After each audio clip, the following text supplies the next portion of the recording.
सुप्रभात बच्चों। आज हम वसंत भाग 3 के अध्याय 5 को पढ़ेंगे।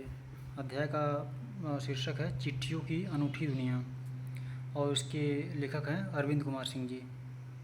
तो जैसा कि आपने देखा कि चिट्ठियों की अनूठी दुनिया, अनूठी मतलब होता है अनोखा, बेजोड़, मतलब अपने आप में बिल्कुल अलग। तो यहाँ हम चिट्ठियों के बारे में विशेष रूप से देखेंगे कि चिट्ठियों का वर्तमान परिदृश्य में क्या महत्व है और पहले इसका विकास कैसे हुआ, इसी विषय में इस पाठ में बात की गई है। तो शुरू करते हैं। पत्रों की दुनिया भी अजीब व गरीब है और उसकी उपयोगिता हमेशा से बनी रही है।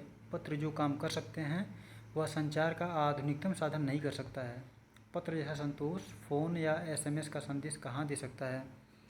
पत्र नया सिलसिला प्रदान शुरू करते हैं और राजनीति, साहित्य तथा कला के क्षेत्रों में तमाम विवाद और नई घटनाओं की जड़ भी पत्र ही होते हैं। दुनिया का तमाम साहित्य पत्रों पर केंद्रित है और मानव सभ्यता के विकास में इन पत्रों ने अनूठी भूमिका निभाई है। पत्रों का भाव सब जगह एक सा है, भले ही उनका नाम अलग अलग हो। पत्र को उर्दू में खत, संस्कृत में पत्र, कन्नड़ में कागद, तेलुगु में उत्तरम, जाबू और लेख तथा तमिल में कडिद कहा जाता है। पत्र यादों को सहेज के रखते हैं, इसमें किसी को कोई संदेह नहीं है। हर एक की अपनी पत्र लेखन कला है और हर एक के पत्र का अपना दायरा। दुनिया भर में रोज़ करोड़ों पत्र एक दूसरे को तलाशते तमाम ठिकानों तक पहुंचते हैं। भारत में ही रोज़ 4.5 करोड़ चिट्ठियाँ डाक में डाली जाती हैं, जो साबित करती हैं कि पत्र कितनी अहमियत रखते हैं।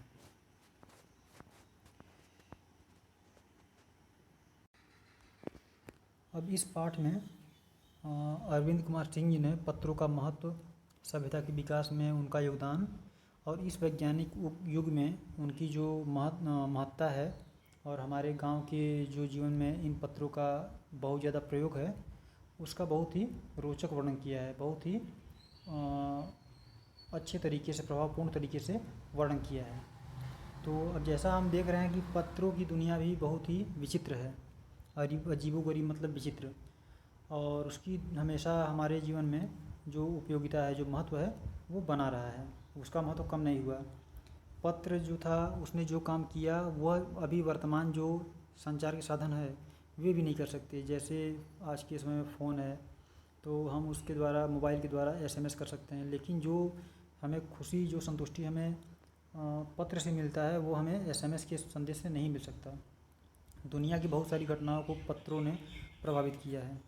जैसे पहले के ज़माने में जो अंग्रेज़ पत्राचार करते थे, उनका बाद में बहुत ही ज़्यादा महत्व बढ़ा। जो पुराने स्वतंत्रता आंदोलन के नेता थे, उनके पत्रों का भी बहुत ज़्यादा महत्व रहा, जिसका भी आगे वर्णन किया जाएगा। पत्रों को अनेक भाषाओं में अनेक नामों से जाना जाता है। जैसे पत्र को उर्दू में खत कहते हैं, संस्कृत में पत्र कहते हैं और कन्नड़ में कागद कहते हैं, तेलुगु में उत्तरम, जाबू और लेख कहते हैं, तमिल में पत्र को कडिद कहते हैं।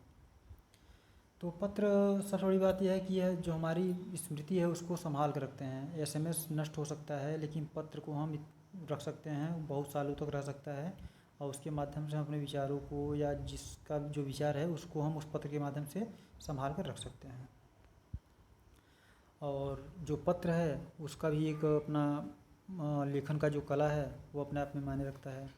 और भारत में तो सबसे ज़्यादा पत्र लिखे जाते हैं, मतलब प्रतिदिन कह सकते हैं कि लगभग 4.5 करोड़ पत्र डाक में छोड़े जाते हैं। तो इस बात से ही पता चलता है कि कितने सारे पत्र अभी भी मतलब पत्रों की जो दुनिया है वो भी हमारे लिए कितना महत्वपूर्ण है, इस बात से पता चलता है। तो पंडित जवाहरलाल नेहरू ने सन 1953 में सही ही कहा था कि हजारों सालों तक संचार का साधन केवल हरकारे या फिर तेज घोड़े रहे हैं। उसके बाद पहिए आए, पर रेलवे और तार से भारी बदलाव आया। तार ने रेलों से भी तेज गति से संवाद पहुंचाने का सिलसिला शुरू किया। अब टेलीफोन, वायरलेस और आगे राडार, दुनिया बदल रहा है। तो नेहरू जी ने अपने लेखों में कहा था कि जो हजारों साल तक हमारे यहाँ संचार साधन था वह केवल हरकारों, मतलब जो पैदल डाक पहुँचाते थे, उनके माध्यम से चलता रहा। फिर उसके बाद उसको थोड़ा तेज़ी देने के लिए घोड़े आए, फिर उसके बाद पहियों का विकास हुआ, तो और उसमें वृद्धि हुई उसके आवागमन में। फिर तो इसमें बहुत क्रांतिकारी परिवर्तन आया। तो जो उसके बाद तार आया, उसने तो रेल से भी तेज़ संवाद को पहुंचाने का काम किया। तो अभी तो बहुत सारे सैटेलाइट, रेडार वगैरह चल रहे हैं, जिससे कि संचार के साधन और भी विकसित हो रहे हैं। पिछली शताब्दी में पत्र लेखन ने एक कला का रूप ले लिया। डाक व्यवस्था के सुधार के साथ पत्रों को सही दिशा देने के लिए विशेष प्रयास किए गए। पत्र संस्कृति विकसित करने के लिए स्कूली पाठ्यक्रम में पत्र लेखन का विषय भी शामिल किया गया।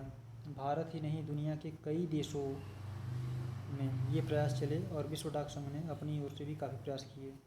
विश्व डाक संघ की ओर से 16 वर्ष से कम आयु वर्ग के बच्चों के लिए पत्र लेखन प्रतियोगिताएं आयोजित करने का सिलसिला सन 1972 से शुरू किया गया। यह सही है कि खास तौर पर बड़े शहरों और महानगरों में संचार साधनों के तेज विकास तथा अन्य कारणों से पत्रों की आवाजाही प्रभावित हुई है, पर देहाती दुनिया आज भी चिट्ठियों से ही चल रही है। फैक्स, ईमेल, टेलीफोन तथा मोबाइल ने चिट्ठियों की तेज़ी को रोका है, पर व्यापारिक डाक की संख्या लगातार बढ़ रही है।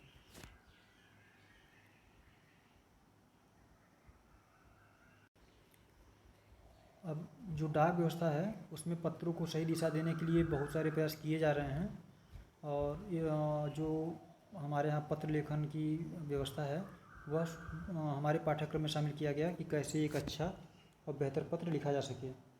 और इसका प्रयास भारत ही नहीं, दुनिया के बहुत सारे देश कर रहे हैं। इस वजह से विश्व डाक संघ ने 1972 में 16 वर्ष से कम आयु वर्ग के जो बच्चे थे उनके लिए पत्र लेखन प्रतियोगिताओं का आयोजन किया, और तब से वह चल रहा है।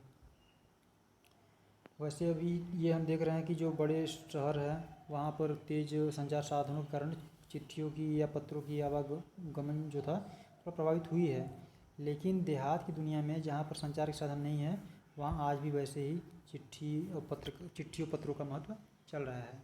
हमारे जीवन में ग्रामीण क्षेत्रों में आज भी उसका माहौल वही है। फैक्स, ईमेल, टेलीफोन तथा मोबाइल ने इन चिट्ठियों की तेज़ी को रोका जरूर है, लेकिन जो व्यापारिक संस्थाएं हैं या जो व्यापारिक डाक है वह बढ़ रही हैं, उनमें कोई कमी नहीं दर्ज की गई।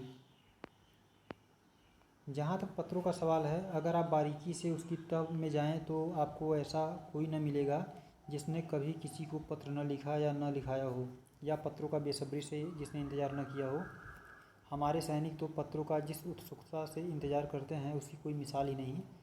एक दौर था जब लोग पत्रों का महीनों इंतज़ार करते थे, पर अब वह बात नहीं। परिवहन साधनों के विकास ने दूरी बहुत घटा दी है। पहले लोगों के लिए संचार का इकलौता साधन चिट्ठी ही थी, पर आज और भी साधन विकसित हो चुके हैं। तो अब जो अरविंद कुमार सिंह जी ने आगे कहते हैं कि अगर हम बहुत बारीकी से देखें तो हमें लगेगा कि लगभग व्यक्तियों ने पत्र लिखा है। ऐसा कोई नहीं है जिसने पत्र न लिखा हो और पत्र का इंतज़ार न किया हो, लेकिन जब संचार साधन नहीं थे तो पत्रों का इंतज़ार लोग महीनों करते थे। और अभी क्या है कि परिवहन साधन बढ़ गए, इसलिए पत्रों के आवागमन में जल्दी हुई, इन सब चीज़ों में सुधार हुआ। अभी हमारे सामने सबका उदाहरण सैनिक हैं, जहाँ पर कि संचार साधन नहीं है वहाँ पत्र ही एकमात्र माध्यम है परिवार का हालचाल लेने और अपना हालचाल पहुँचाने के लिए।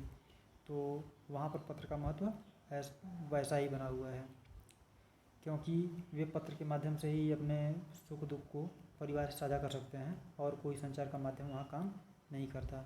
बहुत जगह ऐसे हैं दुर्गम क्षेत्र। आज देश में ऐसे लोगों की कमी नहीं है जो अपने पुरखों की चिट्ठियों को सहेज और संजोकर विरासत के रूप में रखे हुए हों, या फिर बड़े बड़े लेखक, पत्रकारों, उद्यमी, कवि, प्रशासक, सन्यासी या किसान, इनकी पत्र रचनाएं अपने आप में अनुसंधान का विषय हैं। आज जैसे संचार साधन होते तो पंडित नेहरू अपनी पुत्री इंदिरा गांधी को फ़ोन करते, पर तब पिता के पत्र पुत्री के नाम नहीं लिखे जाते, जो देश के करोड़ों लोगों को प्रेरणा देते हैं। पत्रों को तो आप सहेज कर रख लेते हैं, पर एसएमएस संदेशों को आप जल्दी ही भूल जाते हैं। कितने संदेशों को आप सहेज कर रख सकते हैं? तमाम महान हस्तियों की तो सबसे बड़ी यादगार या धरोहर उनके द्वारा लिखे गए पत्र ही हैं। भारत में इस श्रेणी में राष्ट्रपिता महात्मा गांधी को सबसे आगे रखा जा सकता है। दुनिया के तमाम संग्रहालय जानी मानी हस्तियों के पत्रों का अनूठा संकलन भी है। तमाम पत्र देश, काल और समाज को जानने समझने का असली पैमाना है। भारत में आज़ादी के पहले महासंग्राम के दिनों में कुछ अंग्रेज अफसरों ने अपने परिवारजनों को पत्र में लिखे।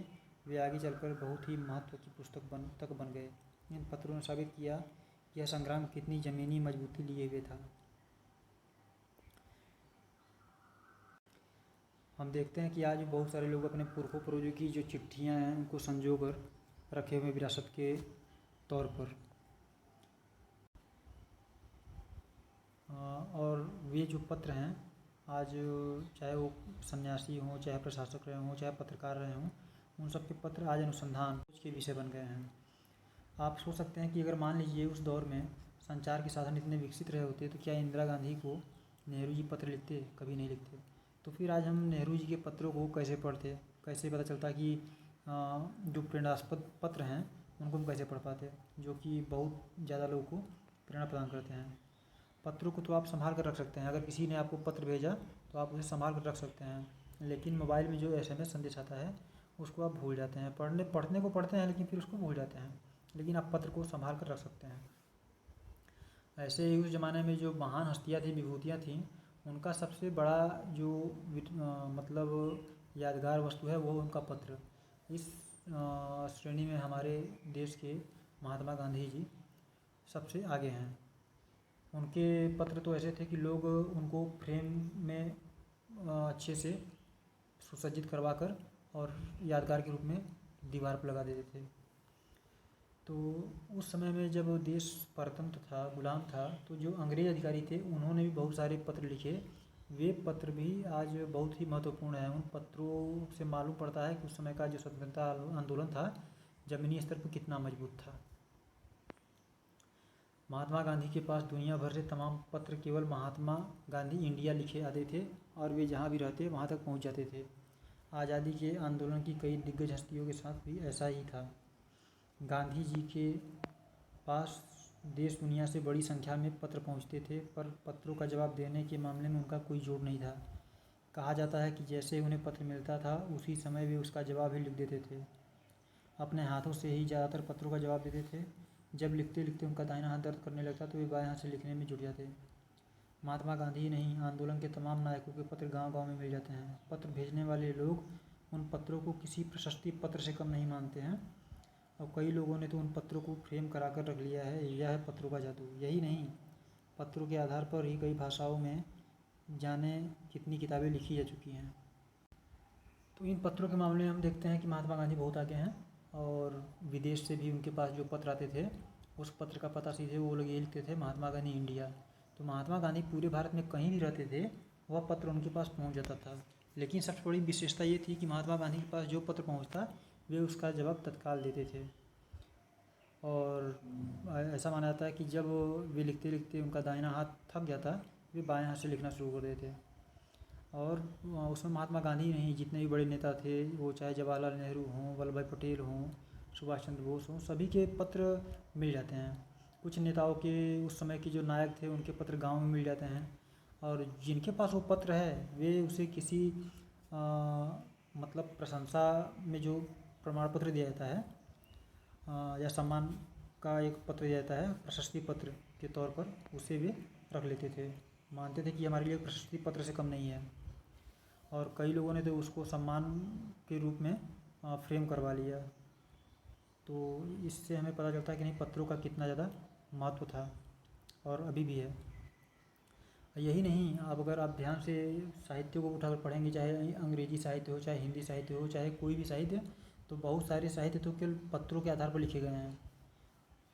हमारे हिंदी साहित्य में भी बहुत सारे कवि हैं जिन्होंने पत्रों के आधार पर बहुत सारा साहित्य लिख दिया है। वास्तव में पत्र किसी दस्तावेज से कम नहीं है। पंत के 200 पत्र बच्चन के नाम और निराला के पत्र हमको लिख्यो है कहा तथा पत्रों के आईने में। दयानंद सरस्वती समेत कई पुस्तकें आपको मिल जाएंगी। कहा जाता है कि प्रेमचंद खास तौर पर नए लेखकों को बहुत प्रेरक जवाब देते थे तथा पत्रों के जवाब में वे बहुत मुस्तैद रहते थे।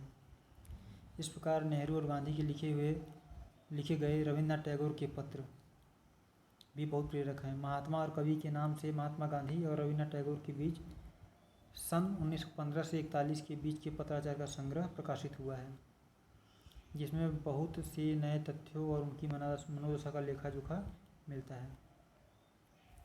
तो अब हम देखते हैं कि जो पत्र हैं वे आज भी हमारे सामने मतलब किसी तथ्य को सही सिद्ध करने के लिए जो प्रमाण पत्र होते हैं उस रूप में काम करते हैं।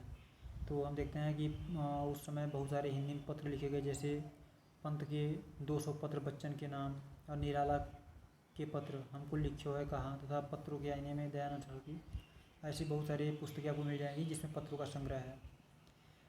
लेकिन उस समय प्रेमचंद को माना जाता था कि वे पत्रों का जवाब सबसे सजग रूप से देते थे, बहुत ही मुस्तैदी से सजग होकर वे जवाब देते थे। और उस ज़माने में जो रविन्द्रनाथ टैगोर जी हैं उनके पत्र बहुत ही प्रेरक हैं। उन्होंने बहुत सारे पत्र नेहरू और गांधी को लिखा। बाद में वे पत्र महात्मा और कवि के नाम से प्रकाशित हुए, जो कि 1915 से 41 के बीच में मतलब लिखे गए थे और उन पत्रों का संग्रह प्रकाशित हुआ। तो उनमें बहुत सारी मतलब नई बातें सामने आई और उनके जो मनोभाव थे उनका भी बहुत कुछ वर्णन मिलता है। पत्र व्यवहार की परंपरा भारत में बहुत पुरानी है, पर इसका असली विकास आज़ादी के बाद ही हुआ। तमाम सरकारी विभागों की तुलना में सबसे ज़्यादा गुडविल डाक विभाग की ही है। इसकी एक ख़ास वजह यह भी है कि यह लोगों को जोड़ने का काम करता है। तो हम देखते हैं कि जो भारत का है या पत्र का जो विकास हुआ वो पत्राचार का विकास आज़ादी के बाद ज़्यादा हुआ। और उसके पीछे कारण यह है कि जो भारतीय समाज में डाक है उसका एक अलग ही महत्व है। उस महत्व को देखते हैं तो पता चलता है कि यह लोगों को जोड़ने का काम इसने बहुत ज़्यादा किया, क्योंकि इसकी हर घर तक पहुंच है। और इतना ज़्यादा संचार के साधन के क्षेत्र में विकास हुआ, फिर भी जो पत्र हैं वे आज भी बरकरार है। किसी स्तर पर उनका महत्व कम नहीं आंका जा सकता। तो शहरी इलाकों में आलीशान हवेलियाँ हों या फिर झोपड़पट्टियों में रह रहे लोग, दुर्गम जंगलों से घिरे गांव हों या फिर बर्फबारी के बीच जी रहे पहाड़ों के लोग, समुद्र तट पर रह रहे मछुआरे हों या फिर रेगिस्तान की ढांडियों में रह रहे लोग, आज भी खतों का ही सबसे अधिक बेसब्री से इंतज़ार होता है। एक दो नहीं करोड़ों लोग खतों और अन्य सेवाओं के लिए रोज़ भारतीय डाकघरों के दरवाज़ों तक पहुंचते हैं और इसकी बहुआयामी भूमिका नज़र आ रही है। दूर देहात में लाखों गरीब घरों में चूल्हे मनी आर्डर अर्थव्यवस्था से ही जलते हैं। गाँवों या गरीब बस्तियों में चिट्ठी या मनी आर्डर लेकर पहुंचने वाला डाकिया देवदूत के रूप में देखा जाता है। तो हम देखते हैं कि जो डाक है उसकी पहुंच हर जगह है, वो चाहे आलीशान हवेली हो या फिर झोपड़ी में रह रहे लोग हों या मतलब जहाँ पर आवागमन का साधन नहीं हो, जो जंगलों से घिरे गांव हैं या जहाँ पहाड़ों बर्फबारियों के बीच में रह रहे लोग हों या फिर समुद्र के किनारे के जो मछुआरे हों या फिर जो रेगिस्तान में अस्थायी निवास बनाकर रहने वाले लोग हैं वहाँ के लोग हों, हर जगह इस डाक की पहुँच है और वहाँ पर लोग इन खतों का बेसब्री से इंतज़ार करते हैं, उत्सुकता से इंतज़ार करते हैं। तो इस खत से भारत के लाखों नहीं करोड़ों लोग जुड़े हुए हैं। और ऐसा भी है कि बहुत सारे जो गरीब देहात में लोग रहते हैं उनके घर का जो चूल्हा है जो डाक के द्वारा पैसा पहुंचता है उसी से चलता है, मतलब और कोई व्यवस्था नहीं है। लोग बाहर कमा के उस डाक के द्वारा ही मनी ऑर्डर करते हैं, जिससे वहाँ पर उनके खाने पीने की व्यवस्था होती है। तो गांव में तो इस डाकघर की व्यवस्था को जो डाकिया जाता है उसको देवदूत के रूप में मानते हैं।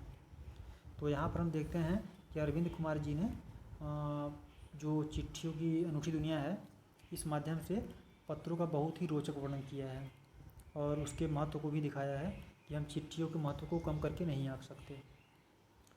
और बच्चों आप लोग ज़्यादा से ज़्यादा सुरक्षित रहें और घर से बाहर ना निकलें, क्योंकि इस समय जो माहौल है वह सुरक्षित नहीं है। कोरोना की वजह से चारों तरफ आपदा फैली हुई है, इसलिए घर में रहें, सुरक्षित रहें। धन्यवाद।